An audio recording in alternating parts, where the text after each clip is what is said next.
Notes, intervals, and chords make up the building blocks of all music, and we're going to go over simple methods to understanding them right now.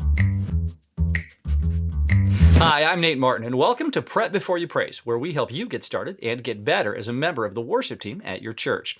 In my last video, I started a series on the Nashville Number system, a way to communicate notes and chords to a musician using intervals relative to the key of a song.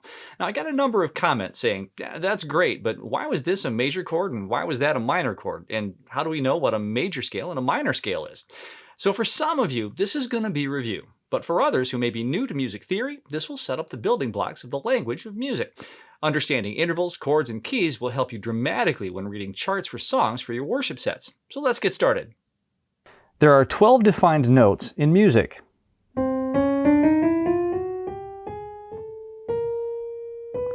After the 12th note, the next note is simply the first note, an octave higher.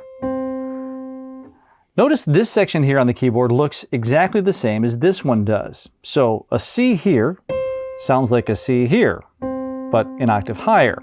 So even though there are 88 keys on a piano, any one of the keys represents one of only 12 notes.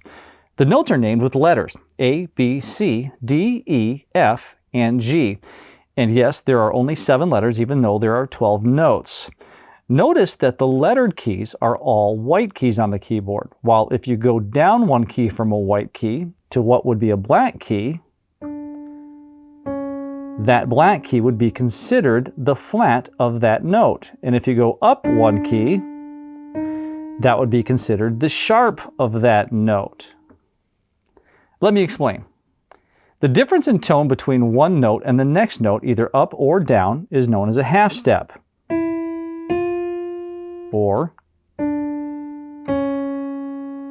So it stands to reason that two of those intervals, or,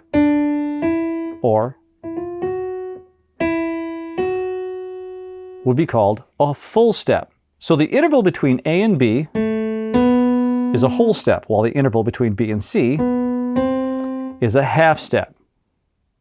Okay, so why does this all matter? Well, to keep it simple, music is most often written with the melody of a song running in context of either a major or minor scale. The C major scale consists of 7 notes, consisting of each of the white keys, C, D, E, F, G, A, and B, and then back to the C.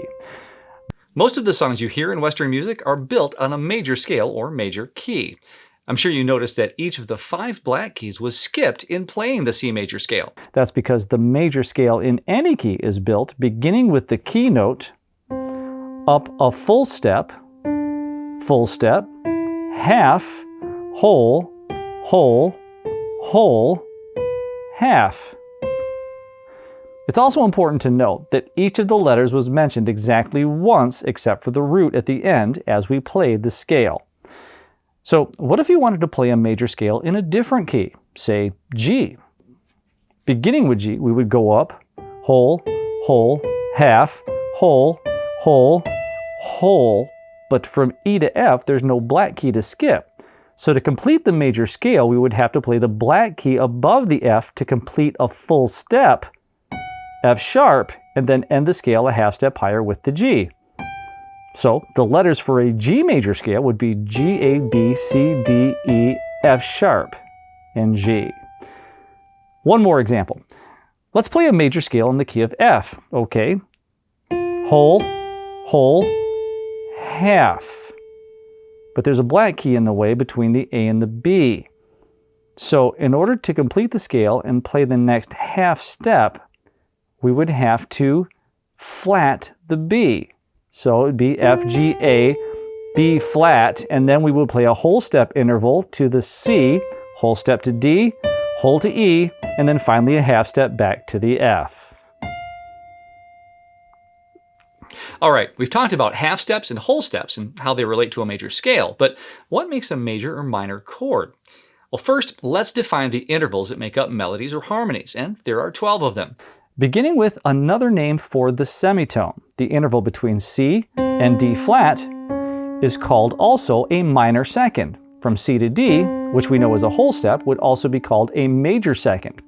3 semitones, or from C to E flat, from C 3 semitones, 1, 2, 3, to E flat would be a minor third. C to E, a major third, then a perfect fourth, an augmented fourth or diminished fifth, a perfect fifth, the minor sixth. Okay, why the perfect fourth and fifth instead of major or minor?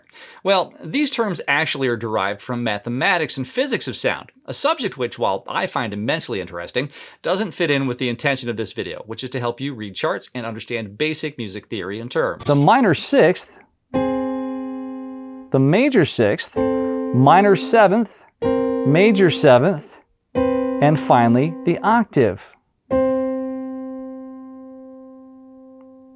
On to chords. Now we're going to lock on to two of the intervals that we just discussed, the major third and the minor third, because those are the intervals that help us know what chords we're playing. Basic chords are made up of triads. The C major triad is C, E, and G. So 3 notes skipping a letter between each note. Well, let's take a closer look at the intervals between each of those notes. From the root, the C to the E, remember, is 2 whole steps. So it's a major third. Now from the E to the G is a half whole step, so a minor third. So the major triad is a major third followed by a minor third, regardless of what key you're in.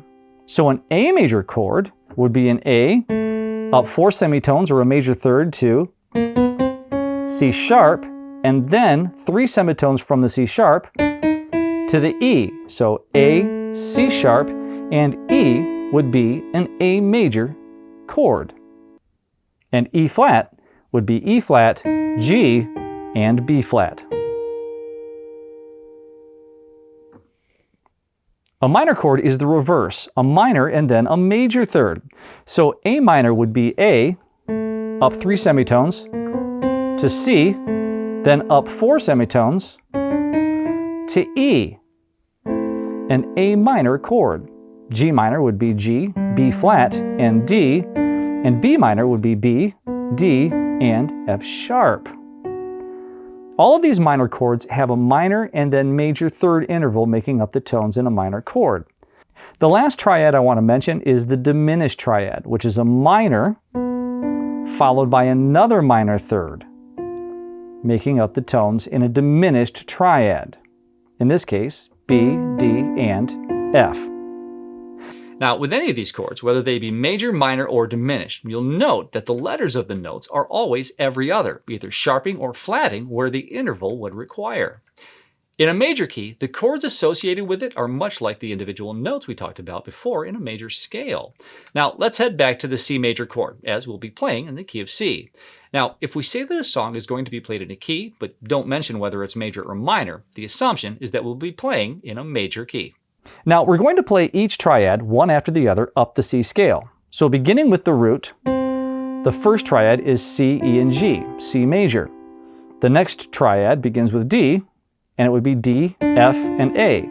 Now, D to F is a minor third, and F to A is a major third. So we have a D minor chord, which is the 2 minor of the key of C. Next would be E, with a G and a B. Again, a minor third followed by a major third for an E minor or a 3 minor. Next is the F, and listening to the chord itself, you should recognize it as a major chord, and you can see the major, minor, third intervals confirming what you hear. So F is the 4. Remember that I didn't mention major or minor here, so the chord is a major. On to the G, or the 5 triad, which is major. Then the A, or 6, which is minor, and now B, where the triad is minor third and another minor third, so the diminished chord, and finally back to the C. In simple terms, the triads relative to a key are the root, or the 1 major, then the 2 minor, 3 minor, 4 major, 5 major, 6 minor, and 7 diminished. Again, that's major, minor, minor, major, major, minor, diminished. In G, the triads work the same way. Remember how we had to sharp the F to complete the major scale? Well, now in the key of G, anytime the letter F comes up in the triad, that note will be an F sharp. Every key and its triads work the same way. Wherever you'd play a sharp or a flat in the scale, you would play that same sharp or flat whenever that letter is found in a triad. So in G, the 5 chord would be a D, the 6 minor, the E minor, and the 4 would be a C. Again, the pattern would be major, minor, minor, major, major, minor, diminished, and back to the major. So how does that help with chord charts? Well, if you know what key you're playing in, you'll begin to see patterns in the chord progressions, most commonly with the 1s, 4s, 5s, and 6 minors. Usually, but not always, a song will begin with the root chord, but there are exceptions. Vertical Worship's popular declaration song, Yes I Will, is in the key of C, but begins with an F chord. The recurring chord pattern for that song is 4, 1, 5, 6 minor, running through the intro, the verse, and the chorus.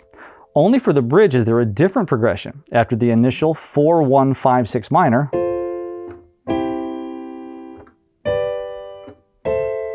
there is a 4, 1, 6 minor 5.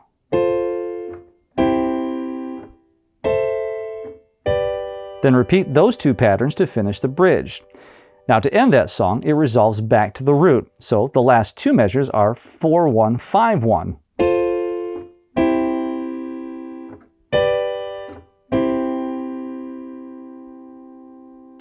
So when you see the chords in the chart, the pattern will begin to reveal itself, making it easier to play the song, not chord by chord, but flowing through the patterns. Knowing the 4, 1, 5, 6 minor pattern translates to C, F, G, and A minor makes anticipating the next chord in the song much more natural. Now, it seems as though we've dug pretty deep into basic music theory, but in all honesty, yeah, we've just scratched the surface. If you want to learn more, there will be more videos coming up in this series, so make sure you subscribe to the channel and click the bell to make sure you don't miss any episodes. Also, leave us a like and comment asking questions or letting us know what you think about the information that we've shared. We're going to have more information about the Nashville Number system, talking about inversions for bass players and guitarists and how that's going to help you as you play your worship sets. If there's a subject that you'd like to know more about regarding worship, then leave that in the comment section below. I'd love to have a conversation with you and build a community of people that want to bring their best to a God who deserves our best. Thanks for joining me, and I'll see you in the next video.